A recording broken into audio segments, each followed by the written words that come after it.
Bismillahirrahmanirrahim.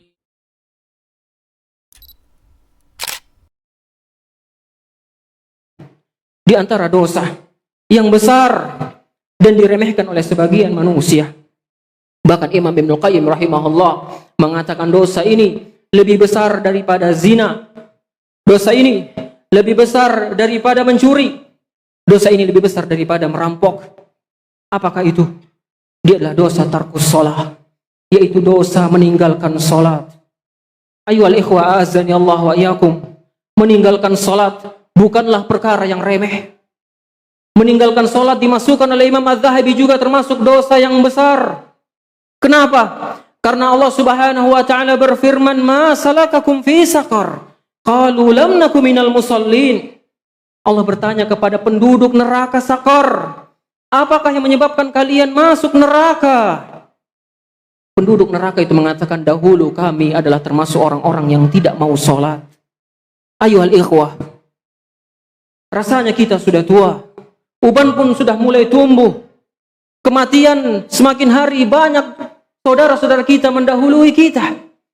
Sampai kapan kita terus dalam kelalaian, tidak sholat?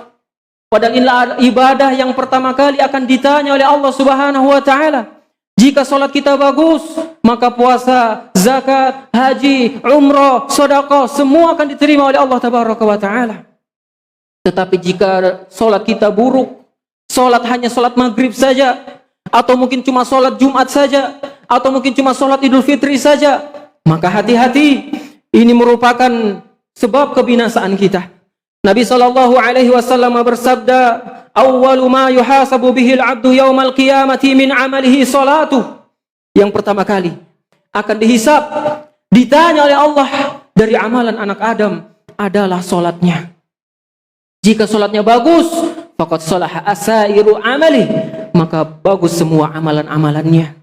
Tetapi jika salatnya buruk, maka buruklah seluruh amalan-amalannya. Rusaklah seluruh amalan-amalannya. Dia puasa, dia zakat, dia sedekah, tetapi salatnya bolong-bolong, atau dia tidak mengerjakan salat, maka amalan yang lainnya pun akan menjadi rusak di sisi Allah Tabaraka wa taala. Maka ya ikhwah azani Allah wa iyyakum, sebagai seorang muslim jangan sampai kita meninggalkan salat. Salat adalah perkara yang sangat penting di dalam ibadah kita. Bahkan dia adalah rukun Islam yang kedua setelah syahadat la ilaha illallah Muhammadur Rasulullah.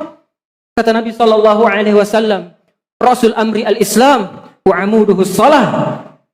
Pokok segala urusan adalah Islam dan tiangnya adalah salat. Orang yang salat berarti dia telah mengokohkan pondasi agamanya, dan orang yang tidak salat berarti dia telah merobohkan tiang-tiang agamanya. Nabi SAW juga bersabda, "Al-amru bainana wa bainal kafir wa syirki tarkus salah." Pembeda antara kita dengan orang-orang kafir adalah meninggalkan salat. Siapa yang meninggalkannya, maka dia bisa jatuh kepada kekufuran. Yang mengatakannya Nabi SAW. Bagaimana kita orang itu Islam? Kita lihat dia salat. Bagaimana kita tahu dia bukan Islam? Maka adalah dengan dia tidak mengerjakan salat. Ini alamat yang diberikan oleh Nabi SAW. Maka ya ikhwah azani Allah wa yakum, tidak ada keberuntungan orang-orang yang tidak salat. Tidak akan selamat orang-orang yang tidak salat. Ayol ikhwah azani Allah wa yakum, orang yang bertakwa pasti dia akan selalu menjaga salat-salatnya.